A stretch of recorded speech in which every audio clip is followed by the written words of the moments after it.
This is the display at the University of Alaska-Fairbanks. It's an art museum there.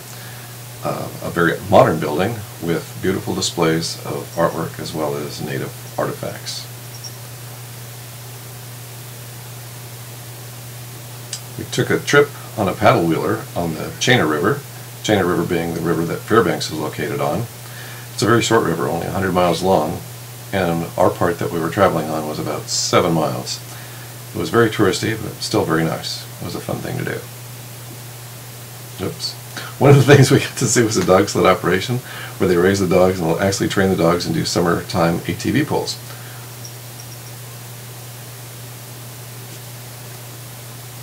Here they are getting the dogs all entangled and sorted out so they're hitched up to the ATV. You can see the dogs in the back are all excited about this because they all want to be participants in the dog sled pull.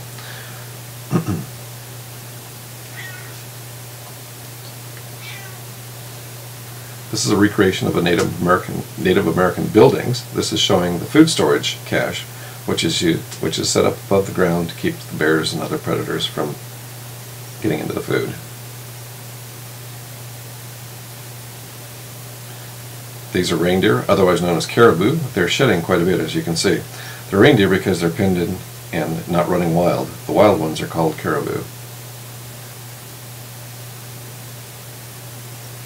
This is one of our guides at the Native American site showing us the wonderful clothes that were being made from skins and pelts of various animals, which would then be combined to make a very attractive article of clothing.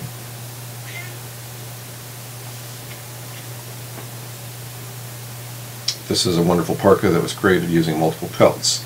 These are very valuable parkas. They don't make them much anymore. They're just too expensive from the standpoint of the number of pelts that are required to make a parka of this quality.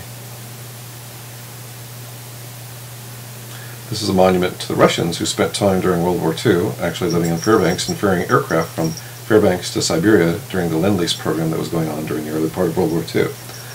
Somewhere in the nature of 300 of them lived in the Fairbanks area for that period of time.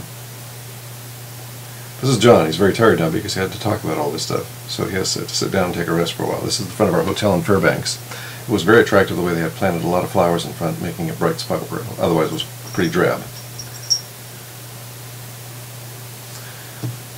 This is the sign for chicken.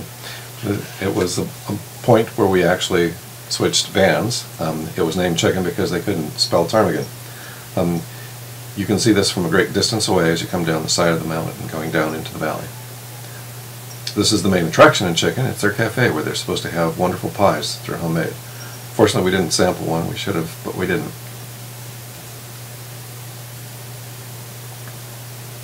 The main tourist attraction in Chicken is this dredge that has been moved to this location from another location. It had been continuously used for a number of years, dredging for gold in the rivers. Now it's been retired and put into this location here in Chicken, a good place for it.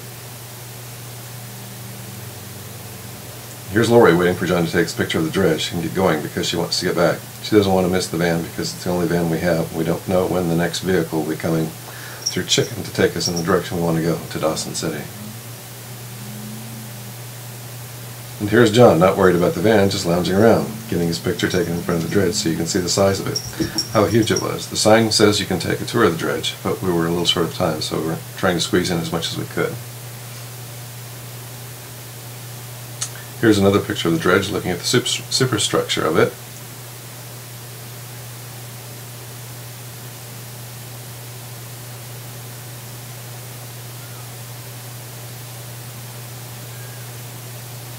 We also had some people that were panning for gold just right down from the edge of the dredge area. The guy on the left was helping all of those people get their little bit of gold and put it into little vials to take home.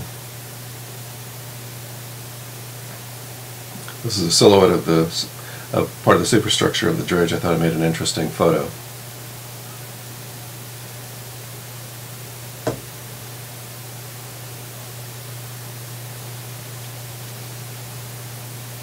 Outside of Chicken on the way toward the Yukon, you can see the mountains that we're going through. You can see that there were very few trees. We're above the tree level at this point. All that is left is grasses and small weeds and brush.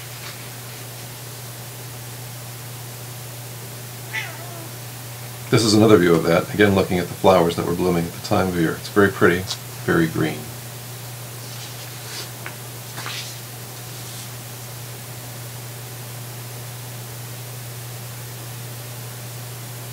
This is the Welcome to Alaska sign that is on the border between the Yukon and Alaska.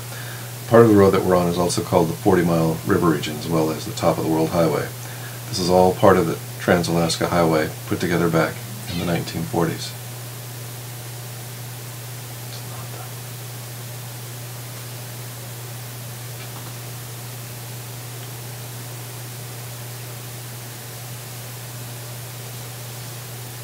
Oh, I forgot to talk about this one. Here's the van we took for 2/3 of the trip from Chicken to Whitehorse. There was another van we took for the other third. We rode the vans for 2 days. There were 7 of us total in the van, as passengers, 8 counting the driver. This is a lookout just before crossing the border into the Yukon. I'm not sure if we're seeing the Yukon on the right or not, but that is the direction we were going to go toward to get into the Yukon.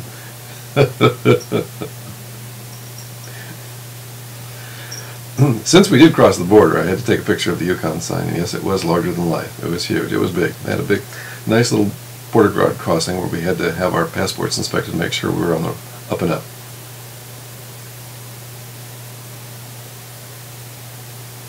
Here's a picture of the road that we drove on for most of the time. This is the Trans-Alaska Highway. A lot of it is just that, gravel. A good portion of it is paved, but in this area, one area, it's definitely a gravel road between Dawson City and Tonkin, Alaska. Here we are looking down on Dawson City from the top of the hill just before we cross the Yukon River and get to Dawson City, which you can see at the top of the picture. The Klondike River is in front of you. The Yukon River is left to right at the bottom of the screen. The different colors of water are due to the different sources of the water. Here we have the ferry that carries everybody across the Yukon from side to side. There is no bridge at the city of Dawson. You have to take the ferry to get across the Yukon River.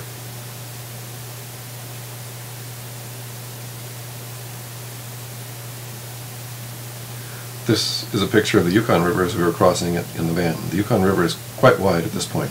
That and the steepness of the hillsides are probably what prevented them from making a bridge across the river. It would take up too much of the valuable property that's Dawson City. Here's a picture of one of the homes in Dawson City. I thought it was very rustic and nice looking. A lot of the homes within the city are very small, and many of them were built 60, 70, 80, or 90 years ago.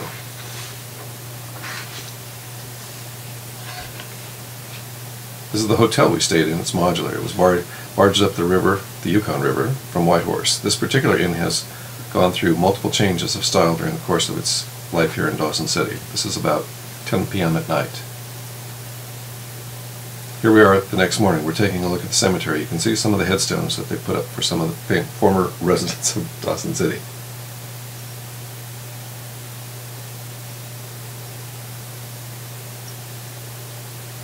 This is Robert Service's cabin, where he apparently spent some time, a number of years, and he wrote some of his works. Anyway, you can see it's here. Another famous writer was Jack London. On the left is Jack London's cabin with the cache for his food on the right. He also was one of the notables that stayed in Dawson City during its heyday.